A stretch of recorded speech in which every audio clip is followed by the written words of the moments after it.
What would you do if everything you believed about justice crumbled in a single afternoon?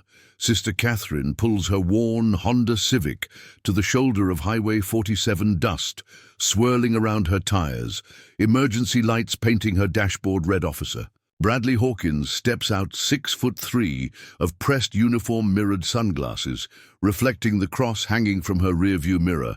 Ma'am, license and registration. Sister Catherine's hands shake as she reaches for her purse, the manila envelope. Beside her holds tomorrow's rent money for 12 families at St. Vincent's Shelter. I was rushing to the bank, officer, before it closes. These families need 87 in a 55 zone that's reckless endangerment. Her wimple frames a face lined with decades of service, feeding the hungry, clothing the desperate. Visiting the forgotten in county lockup. Officer, I understand, but no excuses. I've heard them all. Bradley's voice carries the weight of a man who's forgotten why he became a cop, who sees only violations, never people. The radio crackles another call. Waiting, but he takes his time, writing each letter deliberately, pressing hard enough to leave impressions 3 pages deep. Sister Catherine watches the bank's digital clock through her windshield. 4:47 p.m., 13 minutes until closing. Officer, please. These families will lose their homes. Should have thought of that before breaking the law. The ticket book snaps shut like a trap springing. That'll be $400 court dates on the back. $400, the exact amount in the envelope. Meant for rent, for hope, for keeping 12 families from sleeping in their cars. Sister Catherine's voice barely rises above a whisper. I've served this community for 37 years, and I've been keeping it safe for 15. Don't let me catch you. Speeding again. Bradley tears off the citation carbon paper, fluttering to the asphalt like autumn leaves. Sister Catherine sits alone in her cooling car, watching him drive away, the ticket heavy in her hands, heavier than the cross she's carried all these years. The radio plays softly, the evening news beginning, but she doesn't hear the anchor's voice, doesn't notice the building clouds or the first drops of rain beginning to streak her windshield. What she notices is how quickly mercy can be, measured in dollars, how easily compassion becomes just another traffic violation. The bank's neon sign flickers once, then goes dark. 9 p.m. too late. Sister Catherine folds the ticket, places it beside the envelope, and drives slowly home to tell 12 families that justice costs exactly $400 more than they have. But sometimes, when you least expect it, when hope seems lost and authority feels absolute, someone is watching, someone who knows that real justice doesn't come from a badge or a ticket book or the power to ruin lives with the stroke of a pen. Someone who understands that the measure of a person isn't found in their speed, but in their heart. And sometimes that someone has been waiting their whole life for a moment, exactly like this, 3 miles away in a modest ranch house surrounded by trophies and newspaper clippings.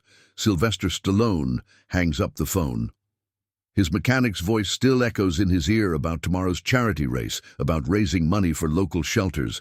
But right now, something else calls him toward his garage, toward the gleaming Mustang that's carried him through 40 years of professional racing. The same car that taught him speed isn't about running from something. It's about racing toward what matters. Most the rain begins in earnest now, washing the dust from Highway 47, but not the memory of what happened there. Not the sound of justice breaking down on the side of the road.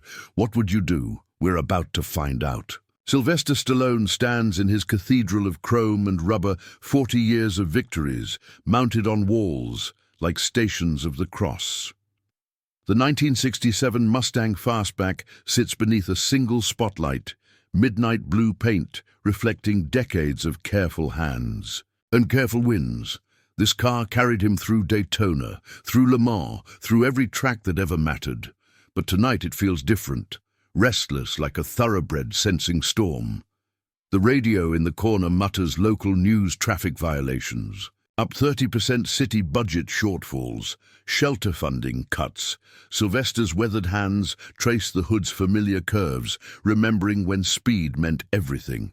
when winning was the only justice he understood. That was before he learned the difference between fast and right, before he discovered that some races aren't won on tracks, but on highways where nuns get ticketed for trying to save families.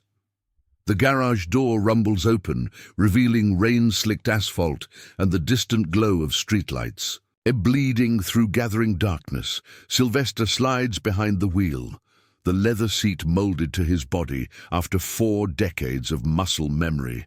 The engine turns over with a whisper, then a growl that speaks fluent defiance. He's not sure where he's going, only that sitting still has never been his strength.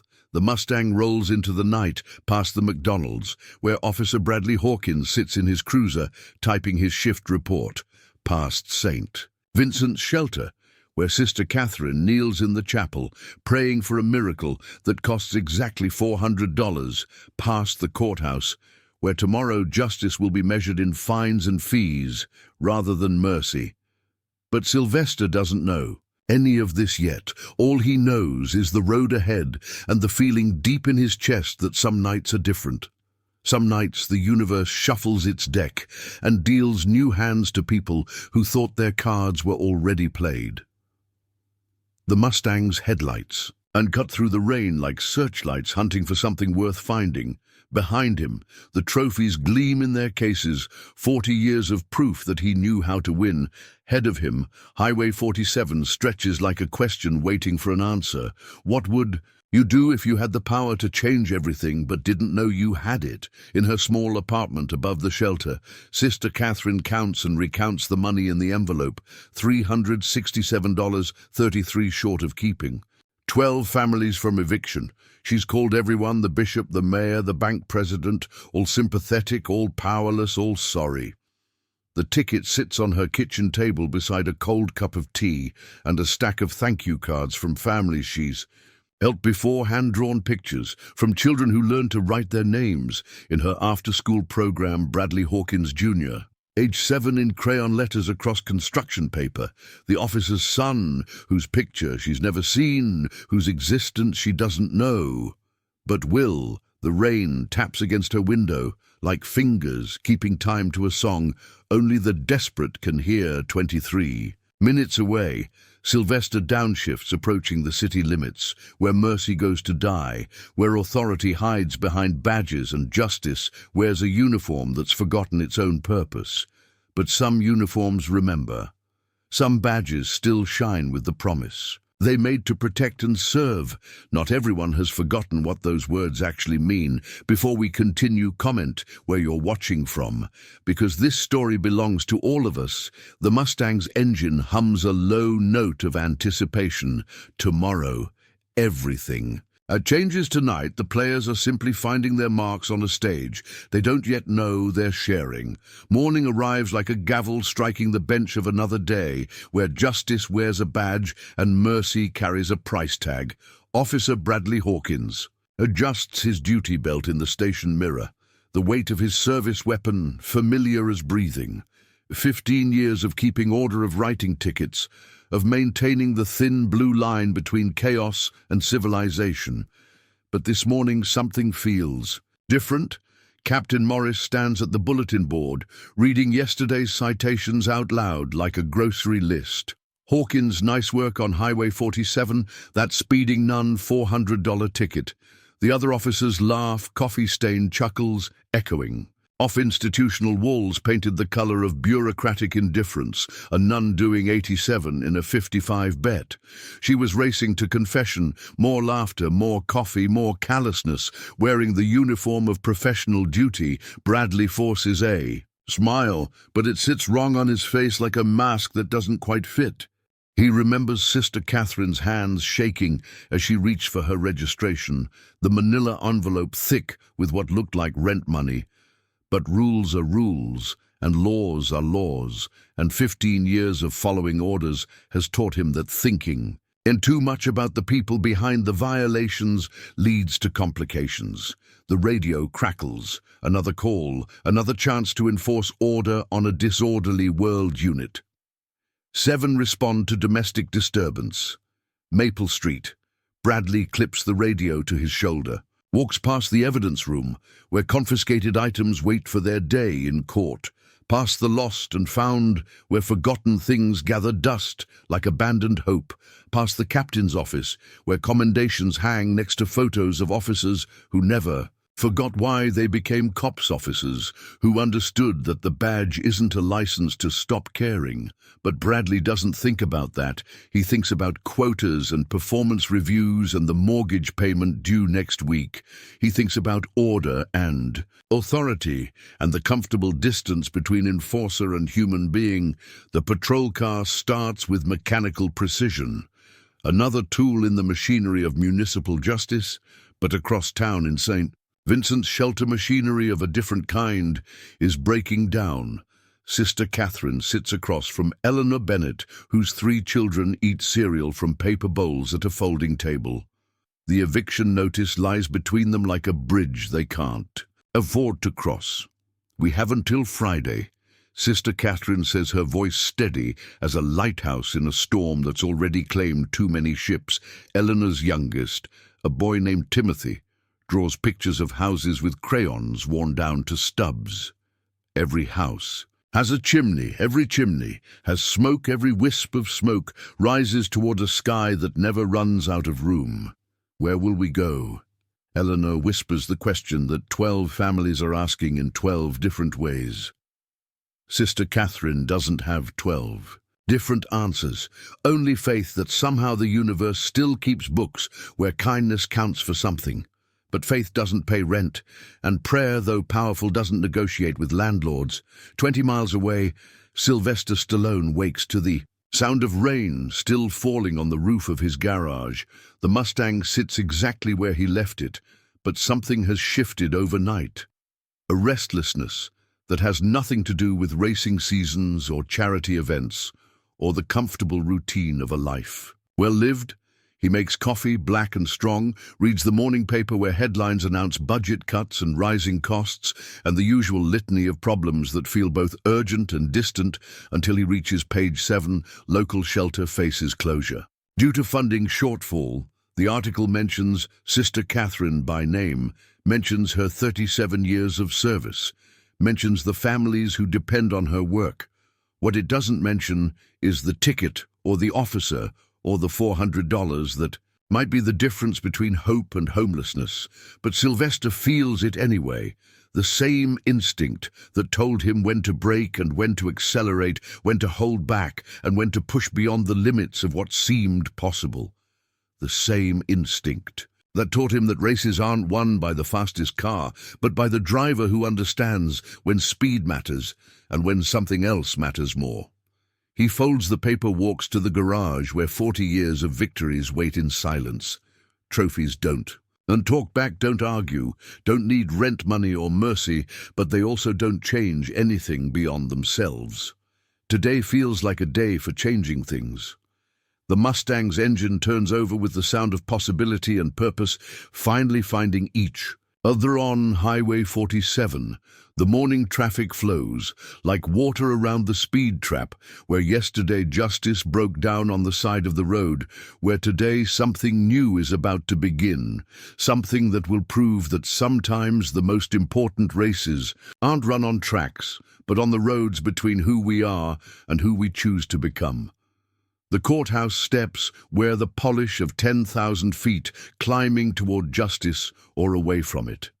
Sister Catherine clutches the ticket in one hand, her worn prayer, a book in the other.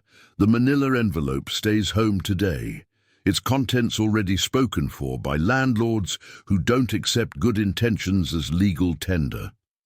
Inside the courthouse, fluorescent lights hum their institutional song while families wait on wooden benches that have heard every excuse, every plea, every promise to do better next time. Traffic court moves with the efficiency of an assembly line. Names called, fines paid, justice dispensed in 4-minute intervals. Hawkins versus the state Henderson, versus the state Holland, versus the state each case. A small tragedy dressed up as administrative procedure. Sister Catherine's name won't be called for another hour. But she's early because punctuality is a form of respect. even when respect isn't reciprocated.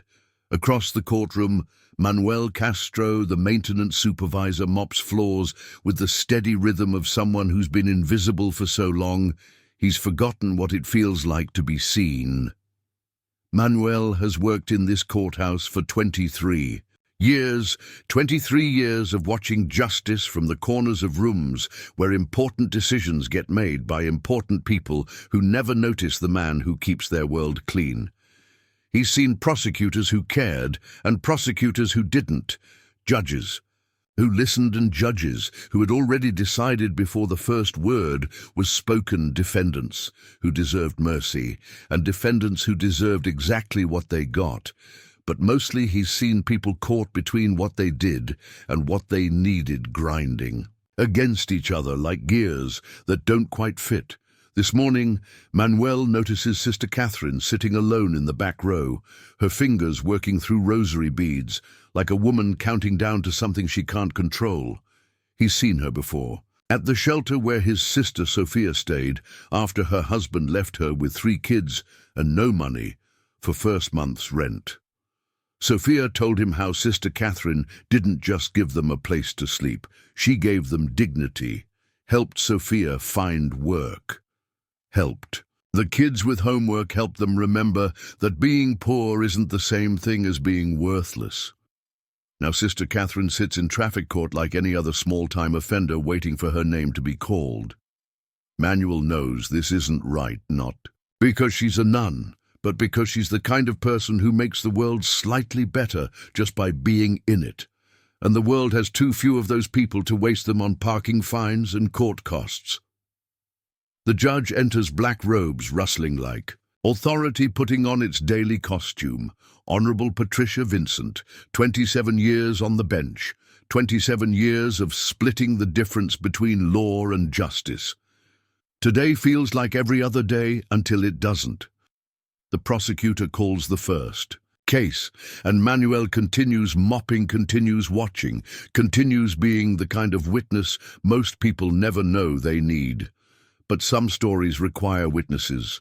Some moments need someone who remembers what happened when everyone else was looking the other way. 15 miles away, Sylvester Stallone sits in his kitchen staring at the newspaper article about shelter funding.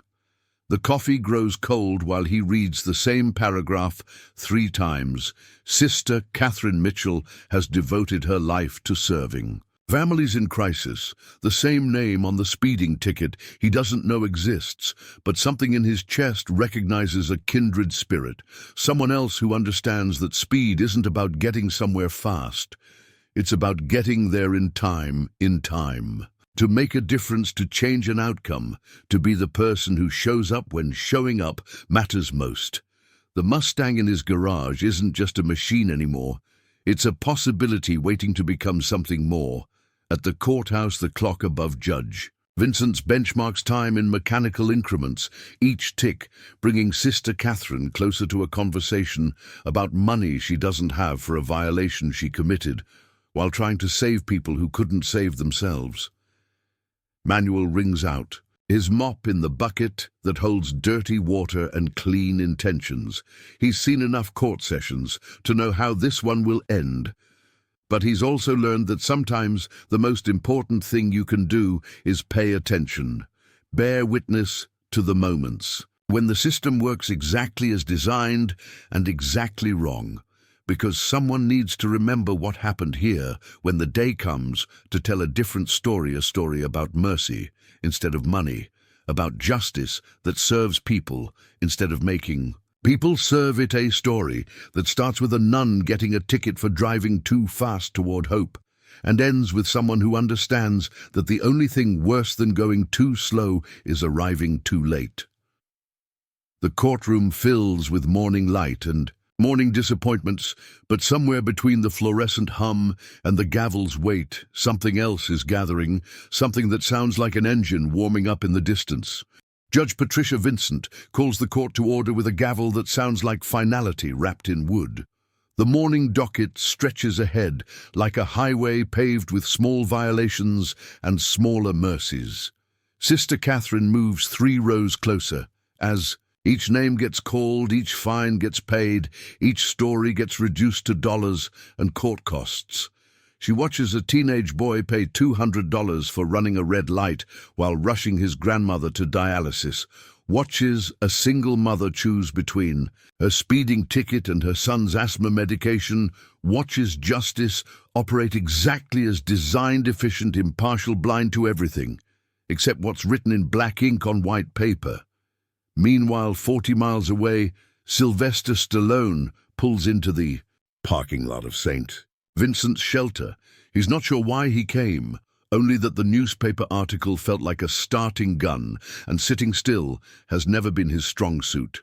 The shelter occupies a converted warehouse where hope gets repackaged into daily portions. Breakfast, job training, after-school programs, and the kind of dignity that doesn't cost anything but means everything. Inside, children practice multiplication tables at folding tables while their mothers fill out job applications with borrowed pens. Eleanor Bennett looks up from her paperwork as Sylvester enters the main room. His racing jacket draws stares from kids who recognize the sponsor patches from television. But Eleanor sees something else. The way he removes his hat when he enters, the way his eyes take in the room without judgment, the way he moves, like someone who understands that being fast doesn't always mean being first. Sister Catherine's assistant, a young woman named Grace Freeman, approaches with clipboard efficiency and volunteer. Kindness, can I help you? Sylvester looks around at the families building new lives from whatever pieces they have left. I read about your funding situation in the paper.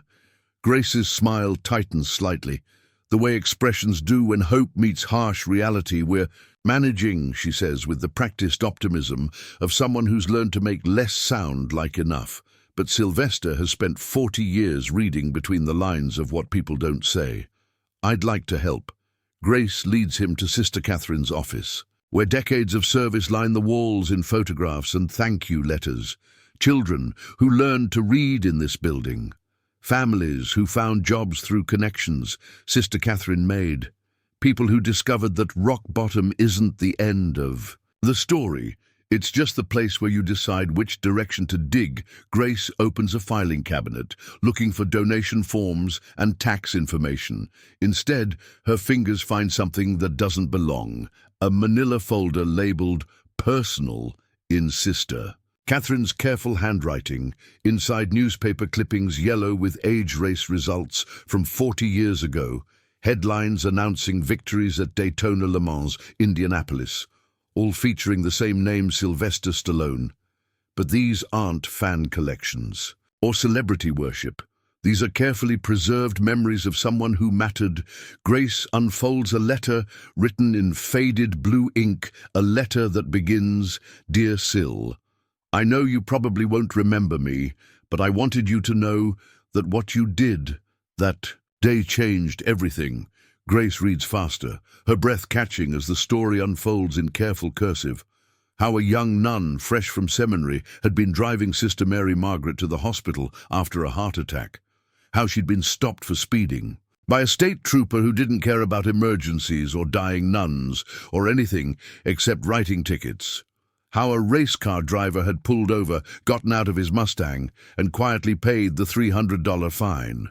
How he'd followed them to the hospital to make sure Sister Mary Margaret got the care she needed. How he'd disappeared before anyone could thank him.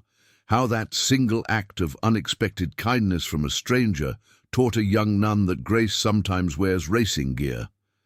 The letter is dated, and 37 years ago, signed Sister Catherine Mitchell. Grace closes the folder, her hands trembling with the weight of secrets that change everything behind her Sylvester studies.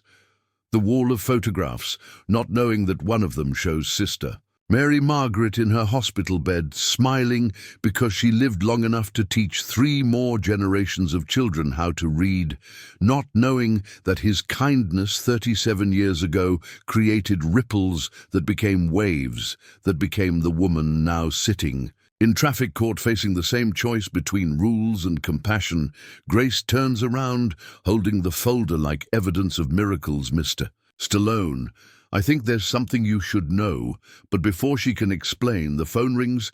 Sister Catherine's name is being called in courtroom. BH case is up. The moment when past and present collide, like race cars taking the same turn at exactly the same speed at exactly the same time. What would you do if you discovered that the person you came to help was the same person who taught you 37 years ago that helping was worth doing?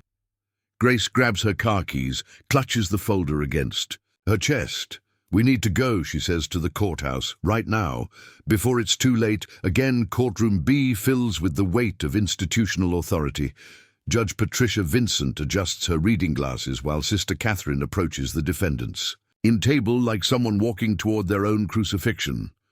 The clerk reads the charges in a voice trained to strip emotion from human suffering. Sister Catherine Mitchell versus the State of California. Violation of Vehicle Code, Section 22348, excessive. Speed 87 miles per hour in a 55 zone. Judge Vincent looks up from the paperwork, recognizing something in Sister Catherine's posture. The same dignity she's seen in women who've lost everything but refuse to lose themselves.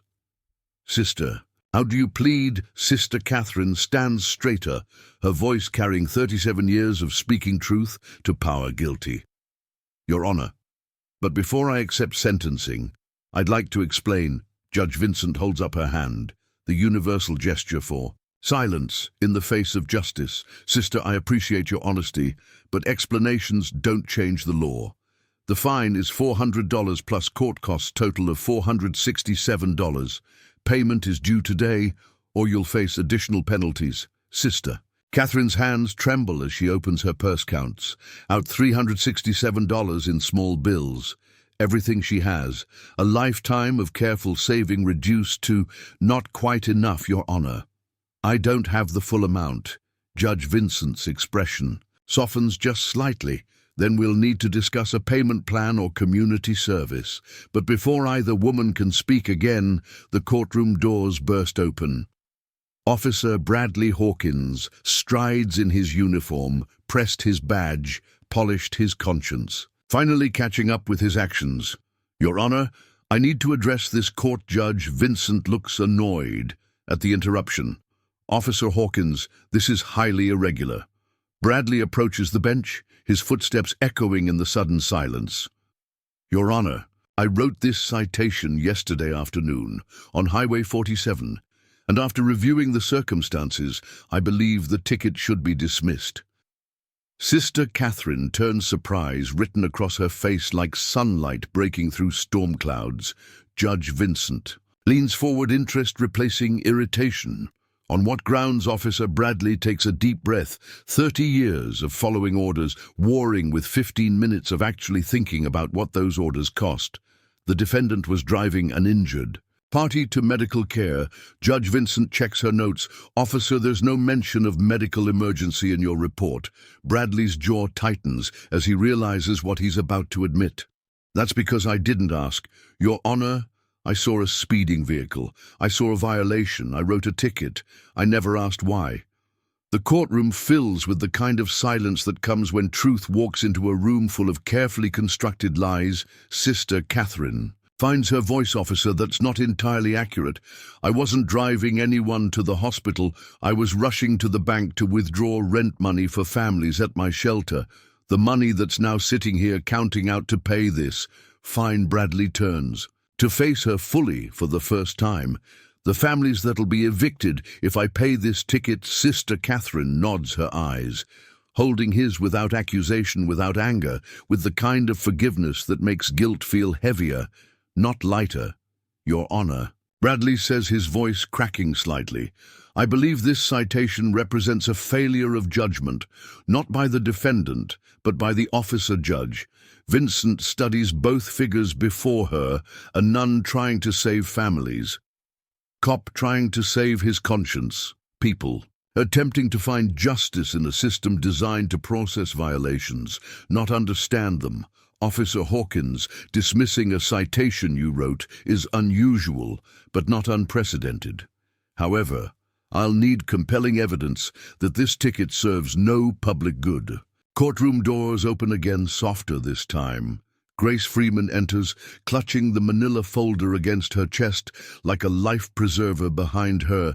Sylvester Stallone moves with the quiet confidence of someone who spent 40 years learning when to brake and when to accelerate. Grace approaches the defense table, whispers urgently to Sister Catherine, who goes pale as comprehension dawns. Mr. Stallone steps forward, removes his hat, addresses Judge Vincent with the respect of someone who understands that authority and power aren't the same thing. Your Honor, my name is Sylvester Stallone. I'm here to pay Sister Catherine's fine, but more than that, I'm here to tell you about what happened 37 years ago on Highway 101 when a young nun was driving her mentor to the hospital when a state trooper gave her a $300 ticket for trying to save a life. When I paid that fine and learned that sometimes the most important race you'll ever win is the one where someone else crosses the finish line. Judge Vincent leans back in her chair as the pieces of an impossible story begin to fit together. Officer Hawkins stares at Sister Catherine with growing understanding. Grace opens the folder, spreads 37-year-old newspaper clippings across the defense table, evidence of a circle completing itself, proof that mercy given becomes mercy received, that justice delayed isn't always justice denied. Sometimes it's just justice waiting for the right moment to come home. What would you do if you discovered that every act of kindness eventually finds its way back to where it started? The courtroom holds its breath, waiting for an answer that will change everything. The courtroom transforms from institutional space to sacred ground, where 37 years of ripples finally reach the shore. Judge Vincent examines the yellowed newspaper clippings spread across the defense table, like pieces of a puzzle that time forgot to finish. Headlines from 1987 announcing Sylvester Stallone's victory at Riverside Raceway. But Grace Freeman points to a smaller article buried on page 6. Local nun grateful for stranger's kindness. Sister Catherine reads her own words from decades ago, printed in faded ink. A race car driver paid my traffic fine when I was rushing Sister Mary Margaret to the hospital. He disappeared before I could thank him properly.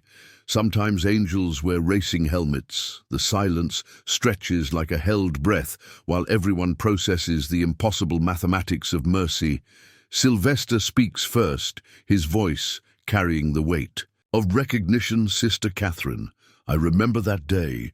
You were so young, so frightened, your hands shaking just like they were when I walked in. I followed you to St. Mary's Hospital, made sure Sister Mary Margaret was admitted before I left. Sister Catherine's eyes fill with tears that have been waiting 37 years to fall. She lived another 12 years because of what you did, taught thousands of children to read because you paid that ticket. Officer Bradley Hawkins removes his hat, runs fingers through grey hair that's carried the weight of too many small cruelties. Your Honor, I move to dismiss this citation, not because of who Sister Catherine is, but because of what she represents, the kind of person who speeds toward helping others, not away from responsibility. Judge Vincent studies the faces before her, a nun who spent 37 years paying forward a stranger's kindness, a race car driver who discovered that the fastest way to get anywhere is to help someone else get there first, a police officer who finally learned the difference between enforcing law and serving justice. Mr. Stallone, Judge Vincent says you've offered to pay Sister Catherine's fine. I have your honor, and I'd like to pay the court costs for every family Sister Catherine is trying to help. But Judge Vincent shakes her head, slides the citation across the bench and tears it cleanly in half. This case is dismissed. No fine, no court costs, no penalty. But I'm ordering something else. She looks directly at Officer Hawkins. Officer, I'm assigning you 30 hours of community service at St. Vincent's shelter to learn what Sister Catherine does with her time when she's not getting speeding tickets. Bradley nods acceptance and something that might be relief. Your Honor, if I may. He turns to Sister Catherine. I'd like to make this right. Families you're helping, how much do they need? Sister Catherine looks confused, as if kindness from this source doesn't compute. Officer, you don't have to. I know I don't have to. But my son, Bradley Jr., he's 7 years old, asks me every day what I did at work. Today I want to tell him I helped. Instead of just enforced, Sylvester pulls out his checkbook, but Grace Freeman touches his arm. Mr. Stallone, there's something else you should know. She opens. Another folder reveals bank statements, donation records, accounting ledgers. Sister Catherine has been contributing to a racing scholarship at Riverside Community College for 37 years, $200 every month from her personal account. Scholarship named in honor of an anonymous racing angel. The scholarship that paid for Manuel Castro's nephew to attend automotive school. Manuel, who now manages the garage where your Mustang gets serviced. Sylvester stares at the records. 37 years of $200 payments totaling nearly $90,000. $90,000 from a nun who doesn't have $400 for a traffic fine. Sister Catherine, you've been paying this all these years? Sister Catherine wipes her eyes with tissue paper, soft as forgiveness. Every month since 1987, I wanted to honor what you did by helping other young people learn about racing, about cars, about using their talents to help others. The courtroom has become a chapel where miracles get witnessed by people who forgot they still believed in miracles. Judge Vincent stands, her black robes rustling like wings. In 40 years on this bench, I've never seen anything like this. Officer Hawkins' citation dismissed. Community service to begin immediately, Mr. Stallone. Sister Catherine, you've both demonstrated that justice isn't about punishment. It's about restoration, about making things right, about understanding that what goes around doesn't just come around, it comes home. Manuel Castro, who has been mopping the same corner for 10 minutes, finally speaks. Your Honor, if I may.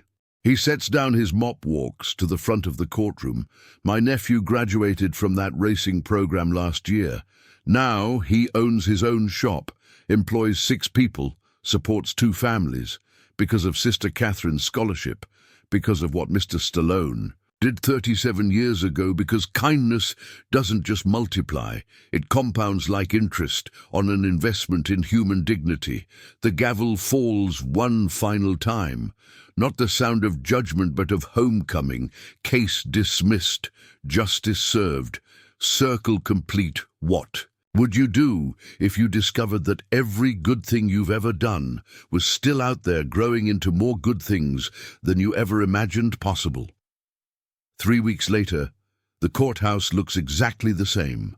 Same marble steps worn smooth by 10,000 journeys toward justice, same fluorescent lights humming their institutional song. But something fundamental has shifted. Manuel Castro still mops the floors of courtroom B, but now he whistles while he works. The song his nephew taught him about second chances and scholarship funds, and the way kindness can echo for decades. Judge Vincent sits in her chambers reading the morning docket. Traffic violations, domestic disputes, small claims, the usual parade of human mistakes and misunderstandings. But today she notices something different. Officer Bradley Hawkins has submitted modification requests for 3 citations, all speeding tickets, all involving single mothers driving sick children to medical appointments. Each request recommends dismissal based on compelling humanitarian circumstances. Judge Vincent smiles, the first genuine smile these chambers have seen in months. Officer Hawkins has discovered that asking why changes everything. At St. Vincent's shelter, Bradley arrives for his 5th day of community service, no longer the imposing figure in pressed uniform and polished badge, just a man in jeans and work shirt, learning to see people instead of problems. Eleanor Bennett watches him help her son Timothy with homework. The same officer who might have ticketed her last month for expired registration now sits at a folding table teaching multiplication to a 7-year-old who draws houses with perfect chimneys. Timothy looks up. From his math worksheet, Officer Bradley, do you have kids? Bradley's throat tightens as he thinks of his own son safe in suburban comfort. I do, he says, a boy about your age. Does he like math? Sometimes Bradley admits, when someone takes time to explain, it right, just like Timothy says you're doing for me. Across the room, Sister Catherine sorts donations with Grace Freeman.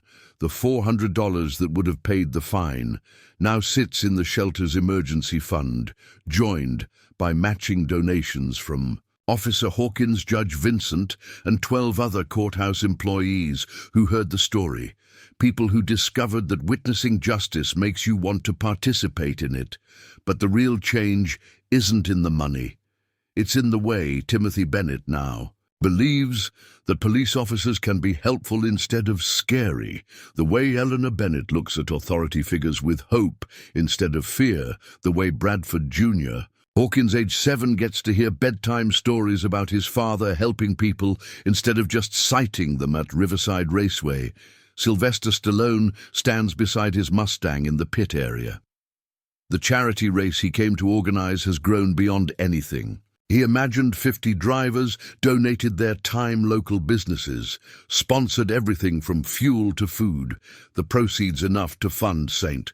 Vincent's shelter for 3 years. But the real victory isn't measured in dollars. It's in the message painted on the side of his car, racing for Sister Catherine's Angels, a reminder that speed without purpose is just showing off, that the finish line that matters most isn't the one marked with checkered flags. It's the one where everyone gets to cross together.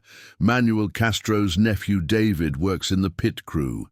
His racing scholarship has evolved into something bigger, a full automotive program at Riverside Community College, teaching young people not just how to fix cars, but how to fix the broken places in their communities. David looks up from adjusting tire pressure. Mr. Stallone, I want you to know that scholarship Sister Catherine funded, it didn't just pay for my education. It paid for my belief that people care about each other. Sylvester nods, understanding that the most important races are always relay races, where victory depends on passing something precious to the next runner. The engines warm up around them, 40 cars, preparing to race for something bigger than trophies, racing for the principle that community means everyone finishes together. Back at the courthouse, Judge Vincent gavels the afternoon session to order. The docket looks familiar, traffic violations mostly. But now she asks different questions. Not just, how do you plead, but help me understand what happened. Officer Martinez approaches the bench with a citation for dismissed. The defendant was speeding to reach her elderly father, who had fallen. Officer Martinez took the time to follow her to the hospital, made sure the father received care, then drove the daughter's car home for her, because she was too shaken to drive safely. Your Honor, Officer Martinez says, I recommend dismissal. This woman wasn't endangering the public. She was responding to family emergency. Judge Vincent tears up the citation, case dismissed. And she thinks about Officer Bradley Hawkins, how he's teaching other officers that the badge is a tool for helping, not just enforcing, how asking why before writing tickets has reduced repeat offenses by 60%, how treating people like people makes them more likely to follow laws designed to protect everyone. The transformation spreads like ripples from a stone dropped in still water. Each act of understanding creating more understanding, each moment of mercy generating more mercy, until the whole system begins to remember what it was designed for. Justice that serves people instead of people serving justice. What would you do if you realized that changing the world starts with changing how you see the people in it? The answer is being written every day in small acts of recognition that we're all trying to get somewhere important. And sometimes the most important thing we can do is help each other arrive. 6 months later, Highway 47 carries the same traffic toward the same destinations. But something invisible has changed. The speed trap, where Sister Catherine received her ticket, now displays a small bronze plaque in memory of those who serve by racing toward others' needs. Officer Bradley Hawkins patrols this stretch with different eyes. Last week, he stopped a speeding van lights. Flashing siren wailing, inside a grandfather clutching his chest. Bradley didn't write a ticket. He called an ambulance, followed them to the hospital, sat with the family until they knew grandfather would be fine.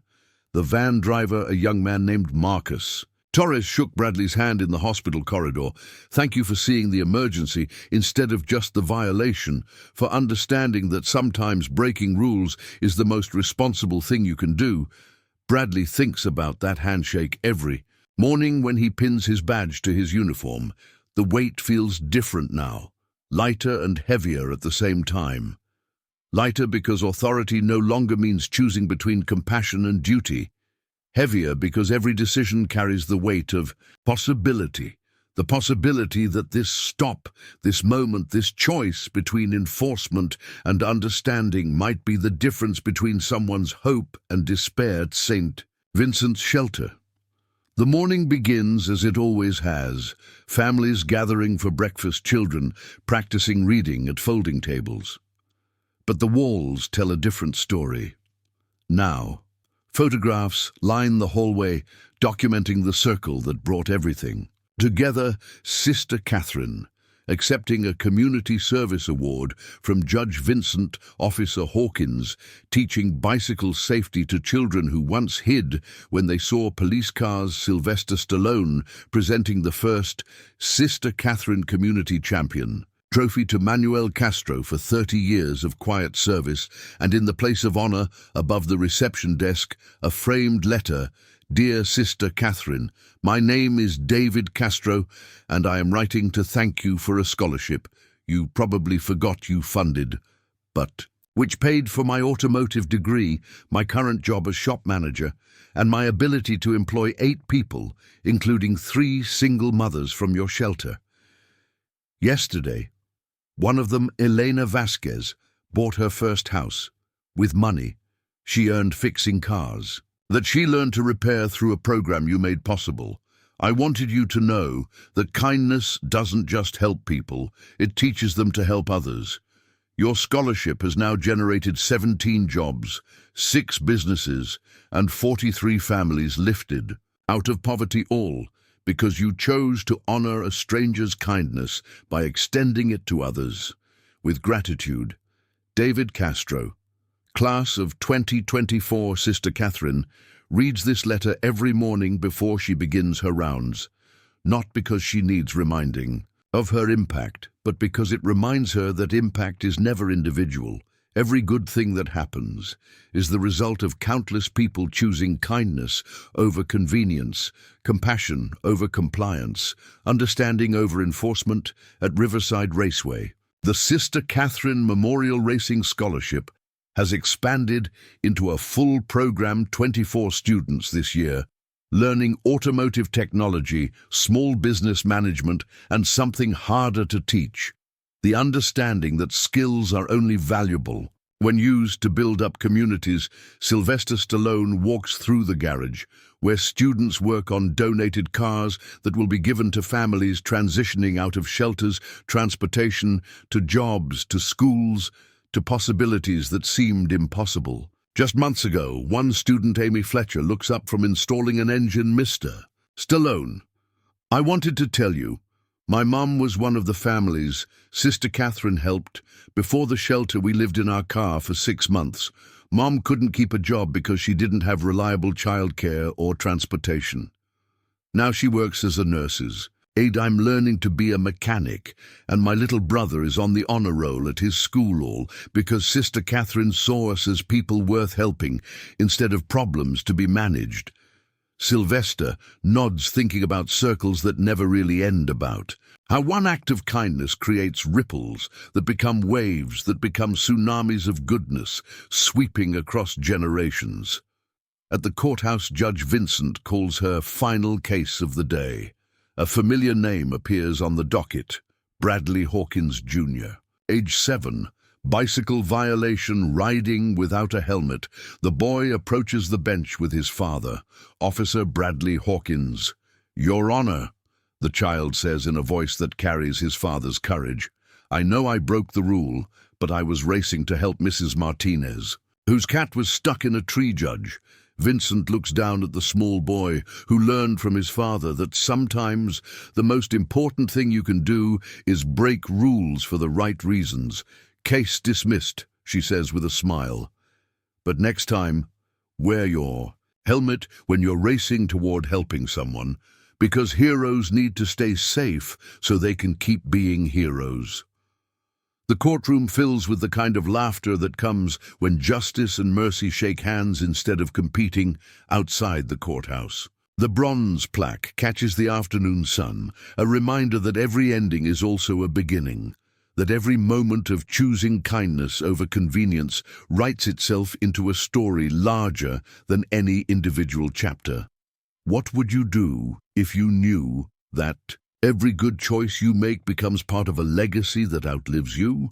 The answer is being written right now in small acts of recognition, in moments of mercy, in the decision to see strangers as neighbors, speed as urgency toward helping authority, as opportunity to serve, and justice as the promise that everyone deserves to be seen as worthy of kindness. The story continues in every courthouse, every highway, every moment when someone chooses to race toward what matters most, each other. If this story moved you, like, share, and subscribe.